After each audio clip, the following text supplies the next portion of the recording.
श्री स्वामी समर्थ. जय जय स्वामी समर्थ. नमस्कार स्वामी भक्तांनो. आज हा व्हिडिओ तुमच्या समोर आला आहे म्हणजे तुमच्या नशिबामध्ये काहीतरी मोठा चमत्कार घडणार आहे. आज तुमचे नशीब बदलणार आहे. आज आम्ही तुमच्यासाठी श्री स्वामी समर्थांचा एक चमत्कारिक मंत्र घेऊन आलेलो आहोत आणि हा मंत्र तुमच्या आयुष्यात चमत्कार घडवून आणणार आहे. प्रिय भक्तांनो, आजचा हा मंत्र तुम्ही पूर्ण भक्तीने आणि श्रद्धेने ऐका. आज जर तुम्ही या मंत्राचा 108 वेळा किंवा त्याहून जास्त 1008 वेळा हा मंत्र ऐकला तर तुमच्यासोबत काय चमत्कार होतो ते तुम्ही स्वतःच पाहाल. प्रिय भक्तांनो, आयुष्यात चमत्कार सतत होत नसतात, त्यामुळे आजचा क्षण गमावू नका. अनेक वेळा तुमच्या इच्छा अपूर्ण राहिल्या आहेत.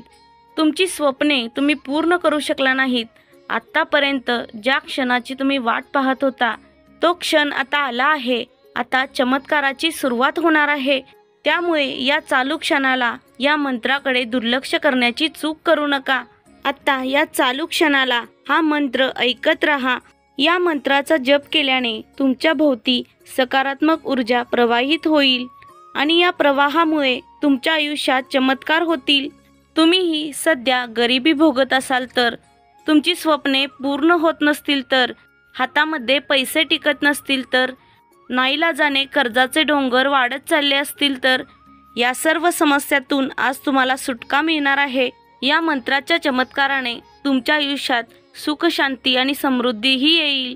जो कोणी हा मंत्र पूर्ण श्रद्धेने ऐकेल त्याच्या मनातील इच्छा पूर्ण होऊ लागतील.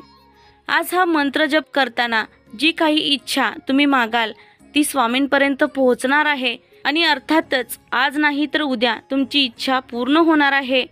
स्वामी समर्थ महाराज स्वतः तुम्हाला आशीर्वाद देण्यासाठी या मंत्राच्या रूपात भेटत आहेत. तुम्ही आज जी काही इच्छा स्वामींकडे मागाल ती 100% पूर्ण होईल. तुम्हाला तुमच्या प्रत्येक कार्यात यश मिळेल. तुम्हाला आत्तापर्यंत जी गोष्ट अशक्य वाटत होती ती सहज शक्य होईल. आज तुम्हाला या मंत्राच्या स्वरूपात एक मोठा आशीर्वाद प्राप्त होणार आहे. या आशीर्वादाचा स्वीकार करा आणि आत्ताच हा मंत्र ऐकायला सुरुवात करा. दैवी शक्तींनी परिपूर्ण असा हा मंत्र आहे. या मंत्रांच्या शब्दात संपूर्ण ब्रह्मांडाची शक्ती सामावली गेली आहे. संपूर्ण ब्रह्मांड आता तुम्हाला आशीर्वाद देण्यासाठी तयार झालं आहे. या आशीर्वादाने तुमच्या घरातील क्लेश दूर होतील आणि संपूर्ण कुटुंबावर स्वामींचा आशीर्वाद अखंड राहील. नकारात्मक विचारांचा नाश होईल आणि सकारात्मक विचाराने आपण आपल्या इच्छा पूर्ण करू लागू. आपले श्री स्वामी समर्थ महाराज हे दत्तगुरूंचे 4थे अवतार आहेत. स्वामींच्या रूपात ब्रह्मा, विष्णू आणि महेश यांची शक्ती सामावली आहे. म्हणूनच आपल्या स्वामींना ब्रह्मांडाचे नायक असे म्हटले जाते. आणि आज जो तुम्ही मंत्र ऐकणार आहात तो ब्रह्मांड नायकाचा आहे. तुम्हाला या ब्रह्मांडातील शक्ती आकर्षित करायची असेल, तुमच्या मनातील इच्छा लवकरात लवकर पूर्ण करायच्या असतील आणि ब्रह्मांड नायकाचा आशीर्वाद कायम तुमच्या पाठीशी राहावा असे वाटत असेल तर आजचा हा मंत्र तुम्ही जरूर ऐका. प्रिय स्वामी भक्तांनो, आता आपण या मंत्र जपाला सुरुवात करत आहोत.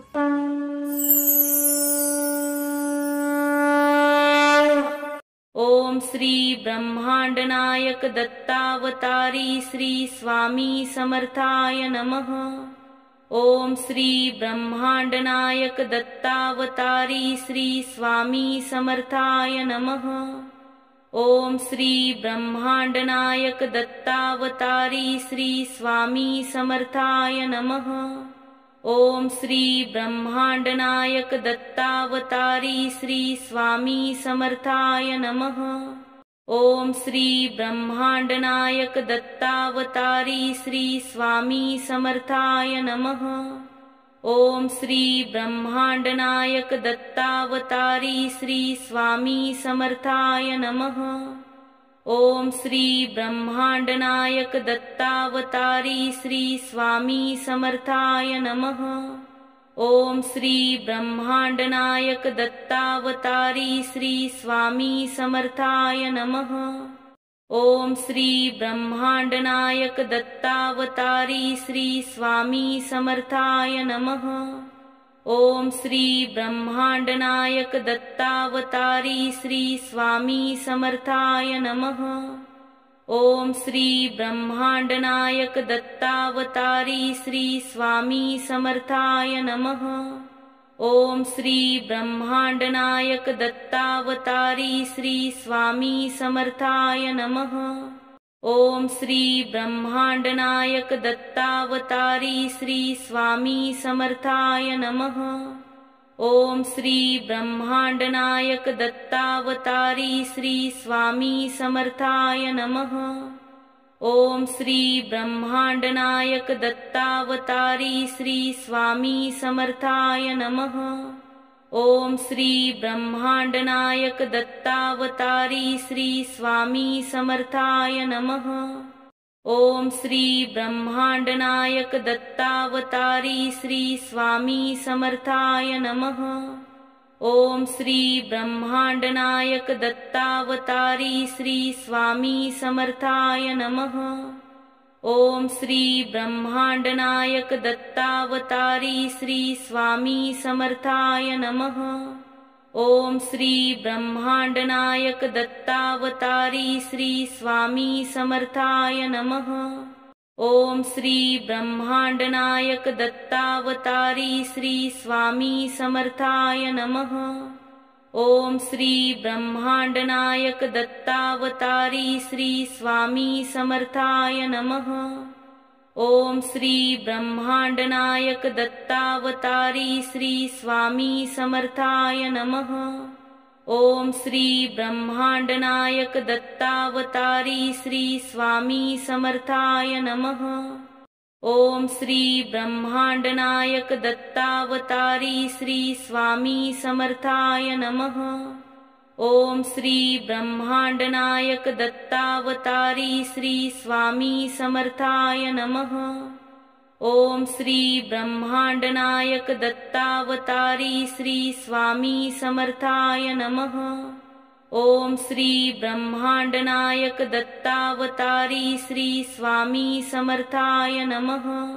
ओम श्री ब्रह्मांडनायक दत्तावतारी श्री स्वामी समर्थाय नमः। ओम श्री ब्रह्मांडनायक दत्तावतारी श्री स्वामी समर्थाय नमः। ओम श्री ब्रह्मांडनायक दत्तावतारी श्री स्वामी समर्थाय नमः। ओम श्री ब्रह्मांडनायक दत्तावतारी श्री स्वामी समर्थाय नमः। ओम श्री ब्रह्मांडनायक दत्तावतारी श्री स्वामी समर्थाय नमः। ओम श्री ब्रह्मांडनायक दत्तावतारी श्री स्वामी समर्थाय नमः। ओम श्री ब्रह्मांडनायक दत्तावतारी श्री स्वामी समर्थाय नमः। ओम श्री ब्रह्मांडनायक दत्तावतारी श्री स्वामी समर्थाय नमः। ओम श्री ब्रह्मांडनायक दत्तावतारी श्री स्वामी समर्थाय नमः। ओम श्री ब्रह्मांडनायक दत्तावतारी श्री स्वामी समर्थाय नमः। ओम श्री ब्रह्मांडनायक दत्तावतारी श्री स्वामी समर्थाय नमः। ओम श्री ब्रह्मांडनायक दत्तावतारी श्री स्वामी समर्थाय नमः। ओम श्री ब्रह्मांडनायक दत्तावतारी श्री स्वामी समर्थाय नमः। ओम श्री ब्रह्मांडनायक दत्तावतारी श्री स्वामी समर्थाय नमः। ओम श्री ब्रह्मांडनायक दत्तावतारी श्री स्वामी समर्थाय नमः। ओम श्री ब्रह्मांडनायक दत्तावतारी श्री स्वामी समर्थाय नमः। ओम श्री ब्रह्मांडनायक दत्तावतारी श्री स्वामी समर्थाय नमः। ओम श्री ब्रह्मांडनायक दत्तावतारी श्री स्वामी समर्थाय नमः। ओम श्री ब्रह्मांडनायक दत्तावतारी श्री स्वामी समर्थाय नमः। ओम श्री ब्रह्मांडनायक दत्तावतारी श्री स्वामी समर्थाय नमः। ओम श्री ब्रह्मांडनायक दत्तावतारी श्री स्वामी समर्थाय नमः।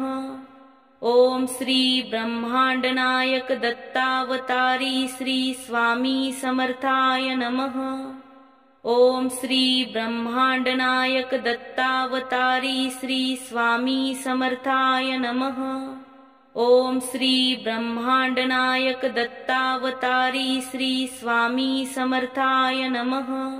ओम श्री ब्रह्मांडनायक दत्तावतारी श्री स्वामी समर्थाय नमः। ओम श्री ब्रह्मांडनायक दत्तावतारी श्री स्वामी समर्थाय नमः। ओम श्री ब्रह्मांडनायक दत्तावतारी श्री स्वामी समर्थाय नमः। ओम श्री ब्रह्मांडनायक दत्तावतारी श्री स्वामी समर्थाय नमः। ओम श्री ब्रह्मांडनायक दत्तावतारी श्री स्वामी समर्थाय नमः। ओम श्री ब्रह्मांडनायक दत्तावतारी श्री स्वामी समर्थाय नमः। ओम श्री ब्रह्मांडनायक दत्तावतारी श्री स्वामी समर्थाय नमः। ओम श्री ब्रह्मांडनायक दत्तावतारी श्री स्वामी समर्थाय नमः। ओम श्री ब्रह्मांडनायक दत्तावतारी श्री स्वामी समर्थाय नमः। ओम श्री ब्रह्मांडनायक दत्तावतारी श्री स्वामी समर्थाय नमः। ओम श्री ब्रह्मांडनायक दत्तावतारी श्री स्वामी समर्थाय नमः। ओम श्री ब्रह्मांडनायक दत्तावतारी श्री स्वामी समर्थाय नमः। ओम श्री ब्रह्मांडनायक दत्तावतारी श्री स्वामी समर्थाय नमः। ओम श्री ब्रह्मांडनायक दत्तावतारी श्री स्वामी समर्थाय नमः। ओम श्री ब्रह्मांडनायक दत्तावतारी श्री स्वामी समर्थाय नमः। ओम श्री ब्रह्मांडनायक दत्तावतारी श्री स्वामी समर्थाय नमः। ओम श्री ब्रह्मांडनायक दत्तावतारी श्री स्वामी समर्थाय नमः। ओम श्री ब्रह्मांडनायक दत्तावतारी श्री स्वामी समर्थाय नमः। ओम श्री ब्रह्मांडनायक दत्तावतारी श्री स्वामी समर्थाय नमः। ओम श्री ब्रह्मांडनायक दत्तावतारी श्री स्वामी समर्थाय नमः। ओम श्री ब्रह्मांडनायक दत्तावतारी श्री स्वामी समर्थाय नमः। ओम श्री ब्रह्मांडनायक दत्तावतारी श्री स्वामी समर्थाय नमः। ओम श्री ब्रह्मांडनायक दत्तावतारी श्री स्वामी समर्थाय नमः। ओम श्री ब्रह्मांडनायक दत्तावतारी श्री स्वामी समर्थाय नमः। ओम श्री ब्रह्मांडनायक दत्तावतारी श्री स्वामी समर्थाय नमः। ओम श्री ब्रह्मांडनायक दत्तावतारी श्री स्वामी समर्थाय नमः। ओम श्री ब्रह्मांडनायक दत्तावतारी श्री स्वामी समर्थाय नमः। ओम श्री ब्रह्मांडनायक दत्तावतारी श्री स्वामी समर्थाय नमः। ओम श्री ब्रह्मांडनायक दत्तावतारी श्री स्वामी समर्थाय नमः। ओम श्री ब्रह्मांडनायक दत्तावतारी श्री स्वामी समर्थाय नमः। ओम श्री ब्रह्मांडनायक दत्तावतारी श्री स्वामी समर्थाय नमः। ओम श्री ब्रह्मांडनायक दत्तावतारी श्री स्वामी समर्थाय नमः। ओम श्री ब्रह्मांडनायक दत्तावतारी श्री स्वामी समर्थाय नमः। ओम श्री ब्रह्मांडनायक दत्तावतारी श्री स्वामी समर्थाय नमः। ओम श्री ब्रह्मांडनायक दत्तावतारी श्री स्वामी समर्थाय नमः। ओम श्री ब्रह्मांडनायक दत्तावतारी श्री स्वामी समर्थाय नमः। ओम श्री ब्रह्मांडनायक दत्तावतारी श्री स्वामी समर्थाय नमः। ओम श्री ब्रह्मांडनायक दत्तावतारी श्री स्वामी समर्थाय नमः। ओम श्री ब्रह्मांडनायक दत्तावतारी श्री स्वामी समर्थाय नमः। ओम श्री ब्रह्मांडनायक दत्तावतारी श्री स्वामी समर्थाय नमः। ओम श्री ब्रह्मांडनायक दत्तावतारी श्री स्वामी समर्थाय नमः। ओम श्री ब्रह्मांडनायक दत्तावतारी श्री स्वामी समर्थाय नमः। ओम श्री ब्रह्मांडनायक दत्तावतारी श्री स्वामी समर्थाय नमः। ओम श्री ब्रह्मांडनायक दत्तावतारी श्री स्वामी समर्थाय नमः। ओम श्री ब्रह्मांडनायक दत्तावतारी श्री स्वामी समर्थाय नमः। ओम श्री ब्रह्मांडनायक दत्तावतारी श्री स्वामी समर्थाय नमः। ओम श्री ब्रह्मांडनायक दत्तावतारी श्री स्वामी समर्थाय नमः। ओम श्री ब्रह्मांडनायक दत्तावतारी श्री स्वामी समर्थाय नमः। ओम श्री ब्रह्मांडनायक दत्तावतारी श्री स्वामी समर्थाय नमः। ओम श्री ब्रह्मांडनायक दत्तावतारी श्री स्वामी समर्थाय नमः। ओम श्री ब्रह्मांडनायक दत्तावतारी श्री स्वामी समर्थाय नमः। ओम श्री ब्रह्मांडनायक दत्तावतारी श्री स्वामी समर्थाय नमः। ओम श्री ब्रह्मांडनायक दत्तावतारी श्री स्वामी समर्थाय नमः। ओम श्री ब्रह्मांडनायक दत्तावतारी श्री स्वामी समर्थाय नमः। ओम श्री ब्रह्मांडनायक दत्तावतारी श्री स्वामी समर्थाय नमः।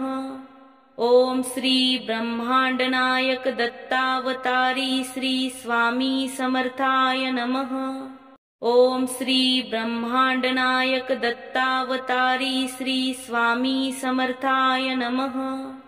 ओम श्री ब्रह्मांडनायक दत्तावतारी श्री स्वामी समर्थाय नमः। ओम श्री ब्रह्मांडनायक दत्तावतारी श्री स्वामी समर्थाय नमः। ओम श्री ब्रह्मांडनायक दत्तावतारी श्री स्वामी समर्थाय नमः। ओम श्री ब्रह्मांडनायक दत्तावतारी श्री स्वामी समर्थाय नमः। ओम श्री ब्रह्मांडनायक दत्तावतारी श्री स्वामी समर्थाय नमः। ओम श्री ब्रह्मांडनायक दत्तावतारी श्री स्वामी समर्थाय नमः। ओम श्री ब्रह्मांडनायक दत्तावतारी श्री स्वामी समर्थाय नमः। ओम श्री ब्रह्मांडनायक दत्तावतारी श्री स्वामी समर्थाय नमः। ओम श्री ब्रह्मांडनायक दत्तावतारी श्री स्वामी समर्थाय नमः। ओम श्री ब्रह्मांडनायक दत्तावतारी श्री स्वामी समर्थाय नमः। ओम श्री ब्रह्मांडनायक दत्तावतारी श्री स्वामी समर्थाय नमः। ओम श्री ब्रह्मांडनायक दत्तावतारी श्री स्वामी समर्थाय नमः। ओम श्री ब्रह्मांडनायक दत्तावतारी श्री स्वामी समर्थाय नमः। ओम श्री ब्रह्मांडनायक दत्तावतारी श्री स्वामी समर्थाय नमः। ओम श्री ब्रह्मांडनायक दत्तावतारी श्री स्वामी समर्थाय नमः। ओम श्री ब्रह्मांडनायक दत्तावतारी श्री स्वामी समर्थाय नमः। ओम श्री ब्रह्मांडनायक दत्तावतारी श्री स्वामी समर्थाय नमः। ओम श्री ब्रह्मांडनायक दत्तावतारी श्री स्वामी समर्थाय नमः। ओम श्री ब्रह्मांडनायक दत्तावतारी श्री स्वामी समर्थाय नमः। ओम श्री ब्रह्मांडनायक दत्तावतारी श्री स्वामी समर्थाय नमः। ओम श्री ब्रह्मांडनायक दत्तावतारी श्री स्वामी समर्थाय नमः। ओम श्री ब्रह्मांडनायक दत्तावतारी श्री स्वामी समर्थाय नमः। ओम श्री ब्रह्मांडनायक दत्तावतारी श्री स्वामी समर्थाय नमः। ओम श्री ब्रह्मांडनायक दत्तावतारी श्री स्वामी समर्थाय नमः। ओम श्री ब्रह्मांडनायक दत्तावतारी श्री स्वामी समर्थाय नमः। ओम श्री ब्रह्मांडनायक दत्तावतारी श्री स्वामी समर्थाय नमः। ओम श्री ब्रह्मांडनायक दत्तावतारी श्री स्वामी समर्थाय नमः। ओम श्री ब्रह्मांडनायक दत्तावतारी श्री स्वामी समर्थाय नमः। ओम श्री ब्रह्मांडनायक दत्तावतारी श्री स्वामी समर्थाय नमः। ओम श्री ब्रह्मांडनायक दत्तावतारी श्री स्वामी समर्थाय नमः। ओम श्री ब्रह्मांडनायक दत्तावतारी श्री स्वामी समर्थाय नमः। ओम श्री ब्रह्मांडनायक दत्तावतारी श्री स्वामी समर्थाय नमः। ओम श्री ब्रह्मांडनायक दत्तावतारी श्री स्वामी समर्थाय नमः। ओम श्री ब्रह्मांडनायक दत्तावतारी श्री स्वामी समर्थाय नमः। ओम श्री ब्रह्मांडनायक दत्तावतारी श्री स्वामी समर्थाय नमः। ओम श्री ब्रह्मांडनायक दत्तावतारी श्री स्वामी समर्थाय नमः। ओम श्री ब्रह्मांडनायक दत्तावतारी श्री स्वामी समर्थाय नमः। ओम श्री ब्रह्मांडनायक दत्तावतारी श्री स्वामी समर्थाय नमः। ओम श्री ब्रह्मांडनायक दत्तावतारी श्री स्वामी समर्थाय नमः। ओम श्री ब्रह्मांडनायक दत्तावतारी श्री स्वामी समर्थाय नमः। ओम श्री ब्रह्मांडनायक दत्तावतारी श्री स्वामी समर्थाय नमः। ओम श्री ब्रह्मांडनायक दत्तावतारी श्री स्वामी समर्थाय नमः। ओम श्री ब्रह्मांडनायक दत्तावतारी श्री स्वामी समर्थाय नमः। ओम श्री ब्रह्मांडनायक दत्तावतारी श्री स्वामी समर्थाय नमः। ओम श्री ब्रह्मांडनायक दत्तावतारी श्री स्वामी समर्थाय नमः। ओम श्री ब्रह्मांडनायक दत्तावतारी श्री स्वामी समर्थाय नमः। ओम श्री ब्रह्मांडनायक दत्तावतारी श्री स्वामी समर्थाय नमः। ओम श्री ब्रह्मांडनायक दत्तावतारी श्री स्वामी समर्थाय नमः।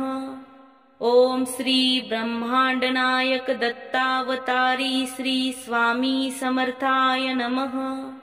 ओम श्री ब्रह्मांडनायक दत्तावतारी श्री स्वामी समर्थाय नमः। ओम श्री ब्रह्मांडनायक दत्तावतारी श्री स्वामी समर्थाय नमः। ओम श्री ब्रह्मांडनायक दत्तावतारी श्री स्वामी समर्थाय नमः। ओम श्री ब्रह्मांडनायक दत्तावतारी श्री स्वामी समर्थाय नमः। ओम श्री ब्रह्मांडनायक दत्तावतारी श्री स्वामी समर्थाय नमः। ओम श्री ब्रह्मांडनायक दत्तावतारी श्री स्वामी समर्थाय नमः। ओम श्री ब्रह्मांडनायक दत्तावतारी श्री स्वामी समर्थाय नमः। ओम श्री ब्रह्मांडनायक दत्तावतारी श्री स्वामी समर्थाय नमः। ओम श्री ब्रह्मांडनायक दत्तावतारी श्री स्वामी समर्थाय नमः। ओम श्री ब्रह्मांडनायक दत्तावतारी श्री स्वामी समर्थाय नमः। ओम श्री ब्रह्मांडनायक दत्तावतारी श्री स्वामी समर्थाय नमः। ओम श्री ब्रह्मांडनायक दत्तावतारी श्री स्वामी समर्थाय नमः। ओम श्री ब्रह्मांडनायक दत्तावतारी श्री स्वामी समर्थाय नमः। ओम श्री ब्रह्मांडनायक दत्तावतारी श्री स्वामी समर्थाय नमः। ओम श्री ब्रह्मांडनायक दत्तावतारी श्री स्वामी समर्थाय नमः। ओम श्री ब्रह्मांडनायक दत्तावतारी श्री स्वामी समर्थाय नमः। ओम श्री ब्रह्मांडनायक दत्तावतारी श्री स्वामी समर्थाय नमः। ओम श्री ब्रह्मांडनायक दत्तावतारी श्री स्वामी समर्थाय नमः। ओम श्री ब्रह्मांडनायक दत्तावतारी श्री स्वामी समर्थाय नमः। ओम श्री ब्रह्मांडनायक दत्तावतारी श्री स्वामी समर्थाय नमः।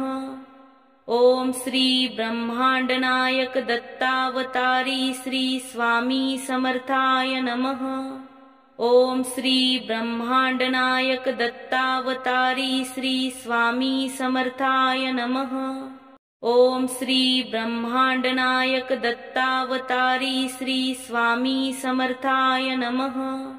ओम श्री ब्रह्मांडनायक दत्तावतारी श्री स्वामी समर्थाय नमः। ओम श्री ब्रह्मांडनायक दत्तावतारी श्री स्वामी समर्थाय नमः। ओम श्री ब्रह्मांडनायक दत्तावतारी श्री स्वामी समर्थाय नमः। ओम श्री ब्रह्मांडनायक दत्तावतारी श्री स्वामी समर्थाय नमः। ओम श्री ब्रह्मांडनायक दत्तावतारी श्री स्वामी समर्थाय नमः। ओम श्री ब्रह्मांडनायक दत्तावतारी श्री स्वामी समर्थाय नमः। ओम श्री ब्रह्मांडनायक दत्तावतारी श्री स्वामी समर्थाय नमः। ओम श्री ब्रह्मांडनायक दत्तावतारी श्री स्वामी समर्थाय नमः। ओम श्री ब्रह्मांडनायक दत्तावतारी श्री स्वामी समर्थाय नमः। ओम श्री ब्रह्मांडनायक दत्तावतारी श्री स्वामी समर्थाय नमः। ओम श्री ब्रह्मांडनायक दत्तावतारी श्री स्वामी समर्थाय नमः। ओम श्री ब्रह्मांडनायक दत्तावतारी श्री स्वामी समर्थाय नमः। ओम श्री ब्रह्मांडनायक दत्तावतारी श्री स्वामी समर्थाय नमः। ओम श्री ब्रह्मांडनायक दत्तावतारी श्री स्वामी समर्थाय नमः। ओम श्री ब्रह्मांडनायक दत्तावतारी श्री स्वामी समर्थाय नमः। ओम श्री ब्रह्मांडनायक दत्तावतारी श्री स्वामी समर्थाय नमः। ओम श्री ब्रह्मांडनायक दत्तावतारी श्री स्वामी समर्थाय नमः। ओम श्री ब्रह्मांडनायक दत्तावतारी श्री स्वामी समर्थाय नमः। ओम श्री ब्रह्मांडनायक दत्तावतारी श्री स्वामी समर्थाय नमः। ओम श्री ब्रह्मांडनायक दत्तावतारी श्री स्वामी समर्थाय नमः। ओम श्री ब्रह्मांडनायक दत्तावतारी श्री स्वामी समर्थाय नमः। ओम श्री ब्रह्मांडनायक दत्तावतारी श्री स्वामी समर्थाय नमः। ओम श्री ब्रह्मांडनायक दत्तावतारी श्री स्वामी समर्थाय नमः। ओम श्री ब्रह्मांडनायक दत्तावतारी श्री स्वामी समर्थाय नमः। ओम श्री ब्रह्मांडनायक दत्तावतारी श्री स्वामी समर्थाय नमः। ओम श्री ब्रह्मांडनायक दत्तावतारी श्री स्वामी समर्थाय नमः। ओम श्री ब्रह्मांडनायक दत्तावतारी श्री स्वामी समर्थाय नमः। ओम श्री ब्रह्मांडनायक दत्तावतारी श्री स्वामी समर्थाय नमः। ओम श्री ब्रह्मांडनायक दत्तावतारी श्री स्वामी समर्थाय नमः। ओम श्री ब्रह्मांडनायक दत्तावतारी श्री स्वामी समर्थाय नमः। ओम श्री ब्रह्मांडनायक दत्तावतारी श्री स्वामी समर्थाय नमः। ओम श्री ब्रह्मांडनायक दत्तावतारी श्री स्वामी समर्थाय नमः। ओम श्री ब्रह्मांडनायक दत्तावतारी श्री स्वामी समर्थाय नमः। ओम श्री ब्रह्मांडनायक दत्तावतारी श्री स्वामी समर्थाय नमः। ओम श्री ब्रह्मांडनायक दत्तावतारी श्री स्वामी समर्थाय नमः। ओम श्री ब्रह्मांडनायक दत्तावतारी श्री स्वामी समर्थाय नमः। ओम श्री ब्रह्मांडनायक दत्तावतारी श्री स्वामी समर्थाय नमः। ओम श्री ब्रह्मांडनायक दत्तावतारी श्री स्वामी समर्थाय नमः। ओम श्री ब्रह्मांडनायक दत्तावतारी श्री स्वामी समर्थाय नमः। ओम श्री ब्रह्मांडनायक दत्तावतारी श्री स्वामी समर्थाय नमः।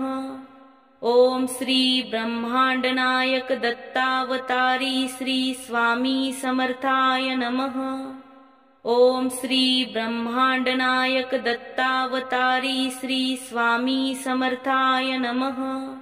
ओम श्री ब्रह्मांडनायक दत्तावतारी श्री स्वामी समर्थाय नमः। ओम श्री ब्रह्मांडनायक दत्तावतारी श्री स्वामी समर्थाय नमः।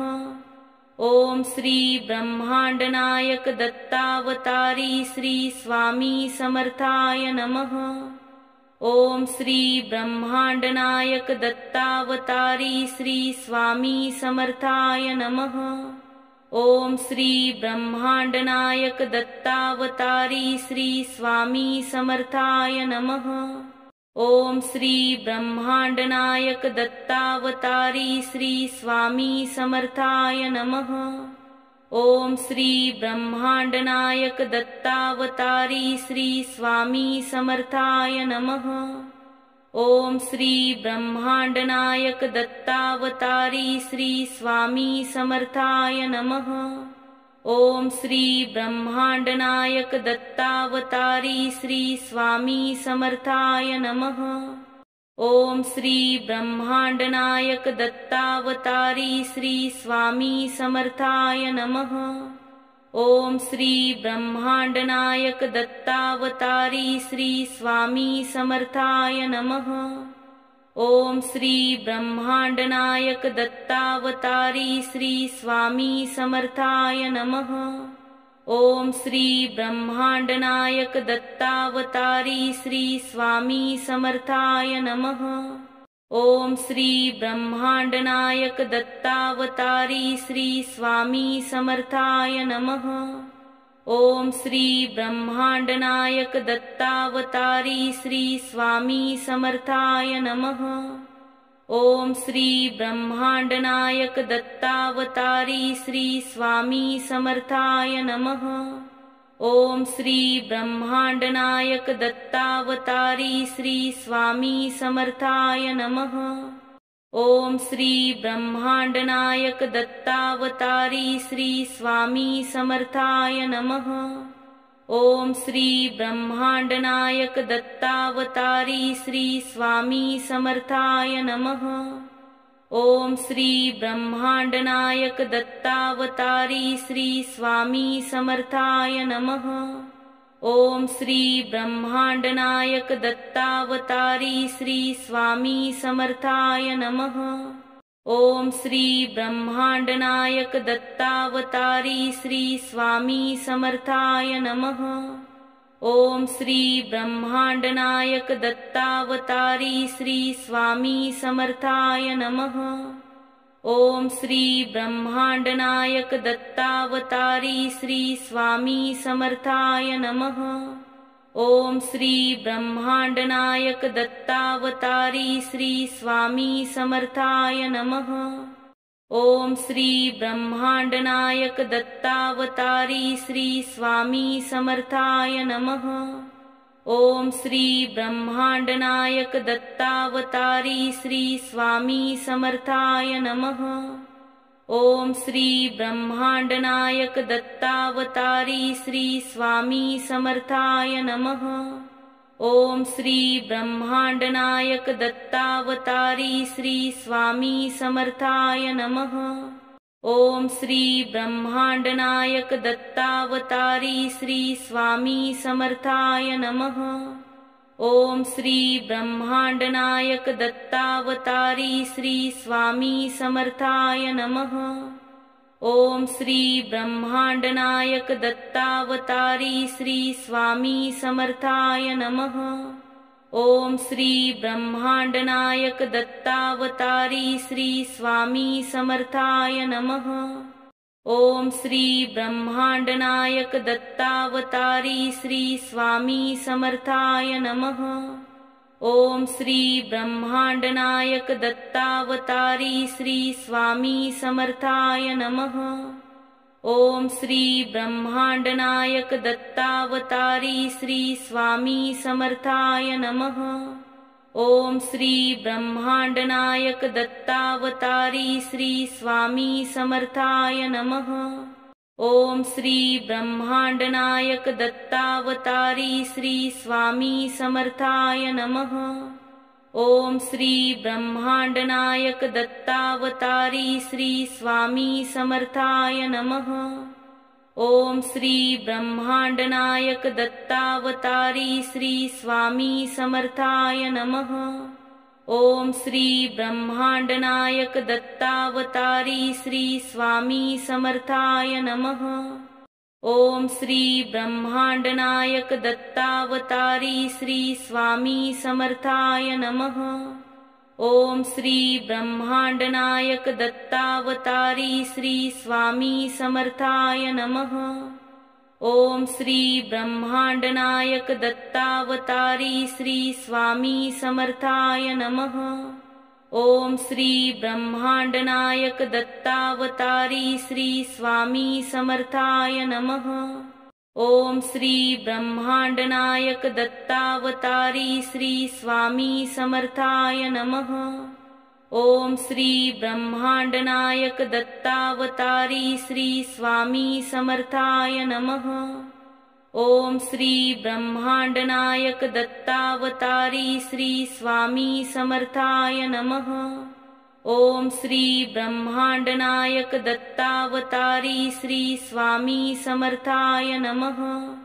ओम श्री ब्रह्मांडनायक दत्तावतारी श्री स्वामी समर्थाय नमः। ओम श्री ब्रह्मांडनायक दत्तावतारी श्री स्वामी समर्थाय नमः। ओम श्री ब्रह्मांडनायक दत्तावतारी श्री स्वामी समर्थाय नमः। ओम श्री ब्रह्मांडनायक दत्तावतारी श्री स्वामी समर्थाय नमः। ओम श्री ब्रह्मांडनायक दत्तावतारी श्री स्वामी समर्थाय नमः। ओम श्री ब्रह्मांडनायक दत्तावतारी श्री स्वामी समर्थाय नमः। ओम श्री ब्रह्मांडनायक दत्तावतारी श्री स्वामी समर्थाय नमः। ओम श्री ब्रह्मांडनायक दत्तावतारी श्री स्वामी समर्थाय नमः। ओम श्री ब्रह्मांडनायक दत्तावतारी श्री स्वामी समर्थाय नमः।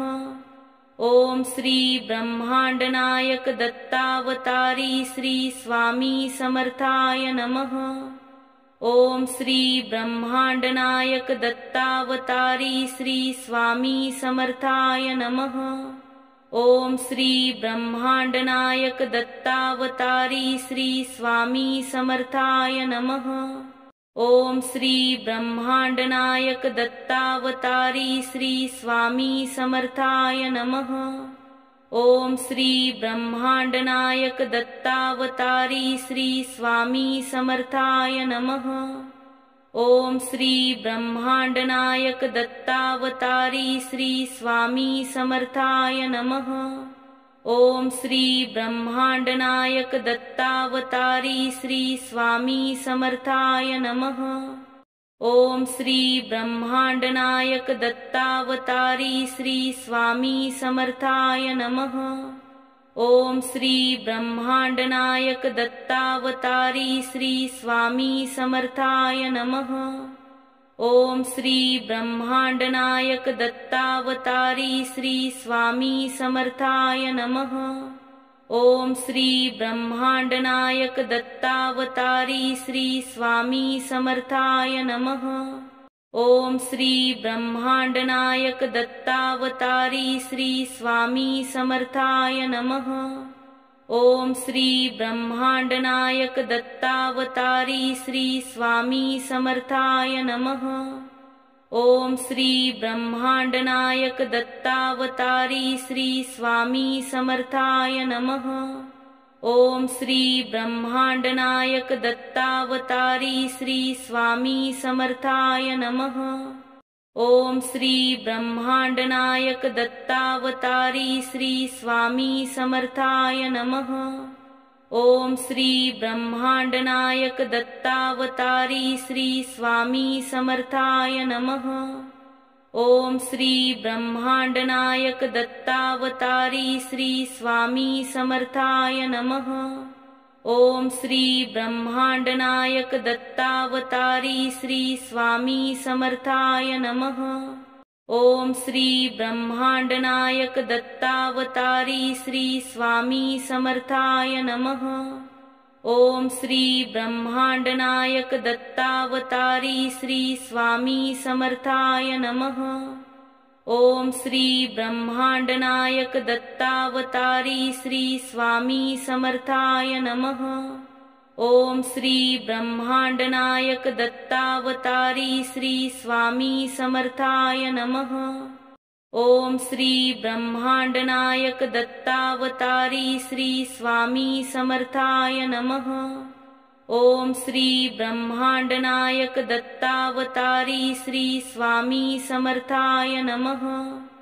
ओम श्री ब्रह्मांडनायक दत्तावतारी श्री स्वामी समर्थाय नमः। ओम श्री ब्रह्मांडनायक दत्तावतारी श्री स्वामी समर्थाय नमः। ओम श्री ब्रह्मांडनायक दत्तावतारी श्री स्वामी समर्थाय नमः। ओम श्री ब्रह्मांडनायक दत्तावतारी श्री स्वामी समर्थाय नमः। ओम श्री ब्रह्मांडनायक दत्तावतारी श्री स्वामी समर्थाय नमः। ओम श्री ब्रह्मांडनायक दत्तावतारी श्री स्वामी समर्थाय नमः। ओम श्री ब्रह्मांडनायक दत्तावतारी श्री स्वामी समर्थाय नमः। ओम श्री ब्रह्मांडनायक दत्तावतारी श्री स्वामी समर्थाय नमः। ओम श्री ब्रह्मांडनायक दत्तावतारी श्री स्वामी समर्थाय नमः। ओम श्री ब्रह्मांडनायक दत्तावतारी श्री स्वामी समर्थाय नमः। ओम श्री ब्रह्मांडनायक दत्तावतारी श्री स्वामी समर्थाय नमः। ओम श्री ब्रह्मांडनायक दत्तावतारी श्री स्वामी समर्थाय नमः। ओम श्री ब्रह्मांडनायक दत्तावतारी श्री स्वामी समर्थाय नमः। ओम श्री ब्रह्मांडनायक दत्तावतारी श्री स्वामी समर्थाय नमः। ओम श्री ब्रह्मांडनायक दत्तावतारी श्री स्वामी समर्थाय नमः। ओम श्री ब्रह्मांडनायक दत्तावतारी श्री स्वामी समर्थाय नमः। ओम श्री ब्रह्मांडनायक दत्तावतारी श्री स्वामी समर्थाय नमः। ओम श्री ब्रह्मांडनायक दत्तावतारी श्री स्वामी समर्थाय नमः। ओम श्री ब्रह्मांडनायक दत्तावतारी श्री स्वामी समर्थाय नमः। ओम श्री ब्रह्मांडनायक दत्तावतारी श्री स्वामी समर्थाय नमः। ओम श्री ब्रह्मांडनायक दत्तावतारी श्री स्वामी समर्थाय नमः। ओम श्री ब्रह्मांडनायक दत्तावतारी श्री स्वामी समर्थाय नमः। ओम श्री ब्रह्मांडनायक दत्तावतारी श्री स्वामी समर्थाय नमः। ओम श्री ब्रह्मांडनायक दत्तावतारी श्री स्वामी समर्थाय नमः। ओम श्री ब्रह्मांडनायक दत्तावतारी श्री स्वामी समर्थाय नमः। ओम श्री ब्रह्मांडनायक दत्तावतारी श्री स्वामी समर्थाय नमः। ओम श्री ब्रह्मांडनायक दत्तावतारी श्री स्वामी समर्थाय नमः। ओम श्री ब्रह्मांडनायक दत्तावतारी श्री स्वामी समर्थाय नमः। ओम श्री ब्रह्मांडनायक दत्तावतारी श्री स्वामी समर्थाय नमः। ओम श्री ब्रह्मांडनायक दत्तावतारी श्री स्वामी समर्थाय नमः।